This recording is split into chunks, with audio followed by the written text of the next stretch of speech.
আজকে তো সার্জিও ঘোরের সঙ্গে বাংলাদেশের প্রধানমন্ত্রী তারেক রহমানের বৈঠক আছে। এখন এই বৈঠক মানেই তো এখন তারেক রহমানের অবস্থা খারাপ। তিনি তো ঝাড়ে বসে আছেন। আগে দূর থেকে দেখেছিলাম একটা ঝাড়, এখন দেখছি না তিনটে ঝাড়। আমি আপনাদের পরপর বলে যাচ্ছি যে কত দিকে পেঁচ মেরে রেখে দিয়েছেন আমাদের তারেক রহমান সাহেব। এখন এই পেঁচগুলো থেকে বেরোবেন কি করে? এক হচ্ছে তো আমাদের যাওয়ার সময় মহান দেশপ্রেমী ইউনূস যাওয়ার 10 তারিখ বা 12 তারিখ যাওয়ার 3 দিন আগে 9 তারিখে একটা গোলামি চুক্তি করে গেলেন। সেই চুক্তি অনুযায়ী কিন্তু মানে চুক্তির বাইরে কাজ করলে আমেরিকা প্রশাসনে চুক্তির বাইরে কাজ করলে ইনডিমিনিটি বলে কিছু নেই। ফলে আমরা চুক্তি করে দিলে ইনডিমিনিটি আমরা করে দিলাম, ওসব চলবে না আমেরিকার সঙ্গে। তা এখন এই যে চায়না উনি গেলেন, এতগুলি সমঝোতা পত্রে সই করলেন, চুক্তিতে সই করলেন, তিস্তা থেকে শুরু করে এবারে আপনার ওখানে ইকোনমিক জোন অবধি সব তো দিয়ে এলেন। আবার চুক্তি করে রেখে দিয়েছেন পশু খাদ্য থেকে আপনি মানে যুদ্ধাস্ত্র পর্যন্ত সব কিনবেন আমেরিকা থেকে, খাদ্য পণ্য তেল যা যা আছে সব কিছু। মানে আমেরিকার করদরাজ্য। আপনি তো এখন আমেরিকার জেলে বন্দি। তার জেলে বন্দি আসামি এই চুক্তি করে কি করে? প্রথম তো এই উত্তর আপনাকে দিতে হবে। এ তো গেল আপনার প্রথম জট। এই যে আমি বলছি দর্শক, একটা যদি আমি ভুল বলি আপনারা আমার সমালোচনা করবেন, কঠোর সমালোচনা করবেন। দ্বিতীয় জট সেটা হচ্ছে চীন এবং ভারতের মধ্যে সম্পর্কে টানাটানি। এখানে ভারত, চীন, রাশিয়া একটা ত্রয়ী শক্তি যারা নিজেরা গাঁটছড়া বাঁধার চেষ্টা করছে। কিন্তু সেখানে চায়না, তারা বিস্তারবাদী, তারা সব সময় বিস্তার করতে চায়। সে আমাদের অরুণাচলও এখনো আছে। এখন এখন বর্ডার ডিসপুটটা বন্ধ হওয়ার পর এখন যে যার জায়গায় ফিরে গেছে। এখন আর হচ্ছে না। 2 বছর আগে অব্দি হয়েছিল, গালওয়ানো হয়েছিল, সে তো আপনারা সব খবর টবর রাখেন।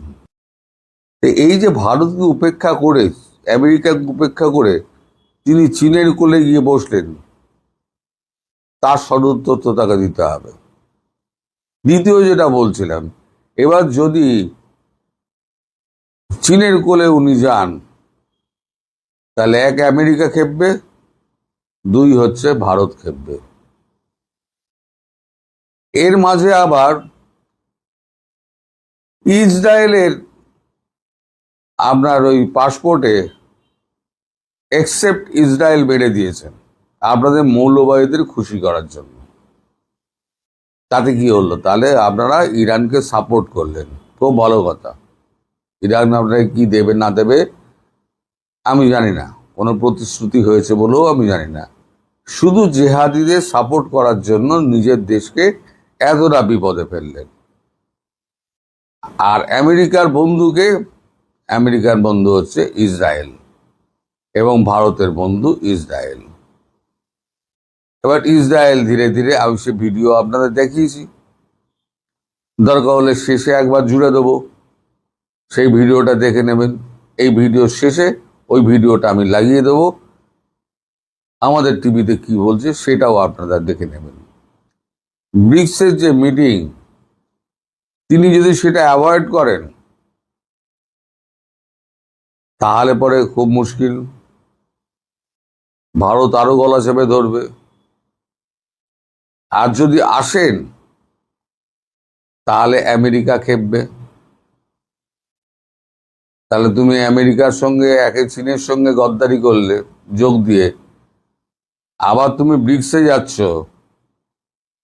যেটা সব থেকে ভয়ের ব্যাপার আমেরিকার, সেইখানে সব মিলিয়ে তালগোল পাকিয়ে গেছে। আমি বলছি না, পুরো লেবড়ে দিয়েছে। কে বুদ্ধি দিচ্ছে আমি জানি না, তবে ল্যাবড়ানো বুদ্ধি দিচ্ছে। এই সুযোগটাকে কাজে লাগাবেন শেখ হাসিনা। আমি বরাবরই বলেছি, আমি সেপ্টেম্বর বলছি, কিন্তু এর মধ্যে ক্যামোফ্লেজিং আছে। মনে পড়ছে এই বলেছিলাম, এর মধ্যে ক্যামোফ্লেজিং আছে। সেটাই আস্তে আস্তে বেরোলো যে উনি বলেছেন সবাই রেডি থাকো, যে কোনো মুহূর্তে সুযোগ এলেই আমরা ঢুকে যাব। এই যে ক্যামোফ্লেজিং, এটা আরো বিপদে ফেলে দিয়েছে। উনি ভাবছেন যে 12-13 তারিখে ব্রিক্সের মিটিং আছে, আমি যদি চলে যাই তাহলে পরে ওই সময় যদি শেখ হাসিনা পুট করে ঢুকে পড়ে তাহলে কি হবে। আবার যদি নাও যাই তাহলে পরে ভারত আমার গলা টিপে ধরবে। এবং ইসরায়েল, তাকে তো আপনি চটিয়েছেন, এক্সেপ্ট ইসরায়েল বলে, তার মানে আপনি ইরানকে সাপোর্ট করলেন। সব মিলালে যা দাঁড়াচ্ছে, চালে ডালে মশলায় একেবারে আলু ফালু দিয়ে পুরো খিচুড়ি বানিয়ে দিয়েছেন। এবার খিচুড়ি থেকে আপনি উদ্ধার পাবেন কি করে? সাহায্য করতো আজকে আপনার চামড়া ছাড়াবে। দীনেশ ত্রিবেদীর সঙ্গে বৈঠক এবং খলিলুরের সঙ্গে যে বৈঠক হয়েছে, খলিলুরকে তিনি কম কথা, মানে আমাদের দীনেশ ত্রিবেদী কিন্তু শোনাননি। উনি কিন্তু বলেছেন আমাদের জল নিয়ে, যখন খলিলুর বলেছিল জলটা দেখতে হবে গঙ্গা পানি চুক্তি, তখন উনি বলেছেন রক্ত আর জল একসঙ্গে বইতে পারে না। এটা কিন্তু প্রথম বলেছিলেন জয়শঙ্কর ইউনাইটেড নেশনে দাঁড়িয়ে এক প্রশ্নের জবাবে। তিনি পরিষ্কার বলেছিলেন রক্ত আর জল দুটো একসঙ্গে বইতে পারে না। সেটারই রিপিটেশন করেছেন আমাদের দীনেশ ত্রিবেদী। অর্থাৎ গঙ্গা চুক্তি আপনাদের গঙ্গার জলে গেছে, আপাতত গঙ্গা চুক্তিভুক্তি হবে না। আর সময়টাও পেরিয়ে গেছে, সামনে আসছে গ্রীষ্মকাল। আপনার কথা ছিল আপনি এসে ফেব্রুয়ারি মার্চে, এই বছরের ফেব্রুয়ারি মার্চ থেকে শুরু করলে পরে জুনের মধ্যে আপনার কমপ্লিট হয়ে যেত আপনার এগ্রিমেন্টটা। যাই হোক না কেন, আপনার পটকে পাটকে হলো ইন্ডিয়ার সঙ্গে আপনার এগ্রিমেন্টটা আপনি এবার কোর্টে যাবেন, ইন্টারন্যাশনাল কোর্ট অফ জাস্টিসে যাবেন। কি হবে? পাকিস্তানও তো গেছে, আমরা আছি ওপরের দিকে।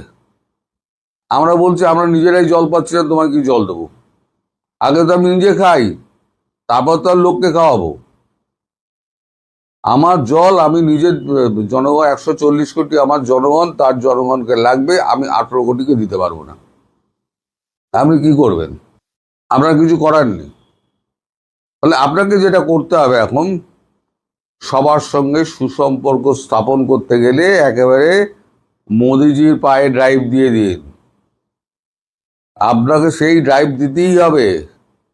আমি বলছি আপনাকে, আজ হোক 2 মাস বাদে হোক, নরেন্দ্র মোদীর পায়ে আপনাকে ড্রাইভ দিতেই হবে, নইলে এই সংকট থেকে আপনাকে কেউ বাঁচাতে পারবে না। ওই মালদ্বীপের প্রেসিডেন্ট দেখেছিলেন না, তিনি খুব লাফালাফি করতেন। তিনি তো প্রথম ইন্ডিয়া বয়কট শুরু করেছিলেন, তারপরে তো আপনার ইন্ডিয়া বয়কট শুরু হলো। তারপর নাকে খত দিয়ে এলো, এসে আমাদের প্রধানমন্ত্রীর সঙ্গে দেখা করে তারপর সব সমস্যা মেটালো। আপনাদেরও তাই করতে হবে। কিন্তু আমেরিকা আপনার কি হাল করে আগে সেইটা দেখুন। ওখানে কোনো ইন্ডিমনিটি নেই, বললাম না, ওখানে কোনো ইন্ডিমনিটি নেই। আপনার ওখানে আপনার কঠিন শাস্তি পেতে হবে। এবং ওই ক্লজে আমি শুনেছি, আমি তো দেখিনি, ওই ক্লজে নাকি এক জায়গায় লেখা আছে যে এই চুক্তি ভঙ্গ করলে 100 ট্রিলিয়ন ডলার, 100 ট্রিলিয়ন ডলার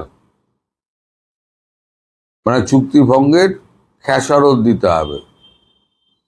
আর নইলে এই দাও ওই দাও সেই দাও, সব লিখে দাও, পারলে পুরো দেশটা লিখে দাও। সেটা করলো, আবার এখানে ওখানে তিনটে শক্তি মিলে আপনাকে মেরে সব শেষ করে দেবে। রাশিয়া, চায়না, আমেরিকা তিনটে শক্তি মিলে আপনাকে শেষ করে দেবে। তাহলে আপনি যাবেন কোথায়? একটা উন্নয়নশীল দেশকে আপনি এবং আপনার পূর্বসূরি ইউনূস কোন জায়গায় নিয়ে এসছেন ভাবুন। মানুষ কিন্তু খেপছে, সেই পালসটা ধরতে পেরেছেন শেখ হাসিনা। তার জন্যই উনি বলেছেন আমি যাব। মানুষ বড় কাঁদছে, তাই আমি যাব মানুষের পাশে।